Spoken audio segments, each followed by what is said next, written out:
જે પોષક તત્વોની જરૂર છે એમાં આપણે સાહેબે સમજાવ્યા. હવે આપણે જે આપણા શરીરમાં જે પોષક તત્વો જરૂર એ જમીનમાં જરૂર છે એટલે એ બધું આપણે જાણ્યું અને આપણે બધા એનો ઉપયોગ કરી અને સમજશું કે કયા પોષક તત્વોની જરૂર છે એના પર આપણે એનું જે આપણે સેમ્પલ લઈ અને આપણે ચકાસણી કરી એના માટે જે કંઈ જરૂર એનો ઉપયોગ કરી અને જે ખેડૂતને આપણે સમજાવવાના કે ખેતીમાં ડીએપીની યુરિયા જરૂર નથી. ઘણા બધા પોષક તત્વો છે એની હિસાબે આપણે જમીન માંદી પડતી જાય.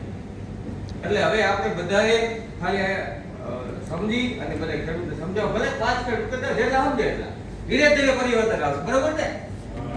એમનું જે એકાય પરિવર્તન ન આવે. આપણું એક આટલા બધા થોડા હમણાં થાય છે ગામ નહીં આપણને પાછા ફાડે પણ એકને પકડવાનો એ સમજે એટલે બીજાને સમજાવવાનો ધીરે ધીરે ક્રાંતિ આવે. આપણે ગુજરાતીઓ તો આમ કારીગર હોય.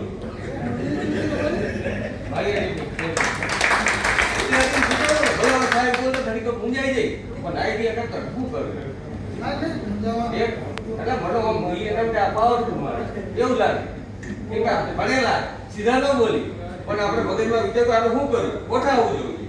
બધા એમ ગુજરાતી શું કે ગોઠાવવું છે.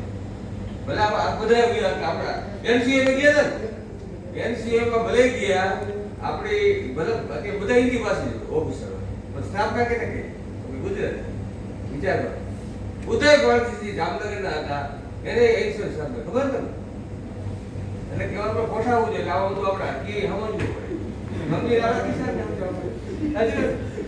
બાકી શું હોય કે આપણે ટ્રેનિંગથી જ બધું મળે. આપણે શીખીને તો કાંઈ કરી દો એમ કોઈ શીખવું જરૂરી ટ્રેનિંગ જરૂરી આપણે તો જ બોલીએ ધીરે ધીરે આપણે બધું કરતું હોય. આપણે એવા હોય આપણે મંત્રીઓને શું હોય ખબર છે કાંઈ નહીં બીજી વાત આપણે લઈ જાઓ કઈ સમજાય સાહેબ મૂકી સમજાતા ને ભાગ આપણો જ છે આજુબાજુ એને વ્યવસ્થિત સમજાવો. નોલેજ તમારી દુકાનો કેમ સમજાવો વ્યવસ્થિત અસર તો આમ કર તેવું બેહાય ચા પાણી વાત એવી રીતે જ આપણે આ કરવાનું છે. એને જ સાચું કહેવાય ભવિષ્યમાં. તો મને સાંભળ્યો એ બધા તમારો ખૂબ ખૂબ આભાર.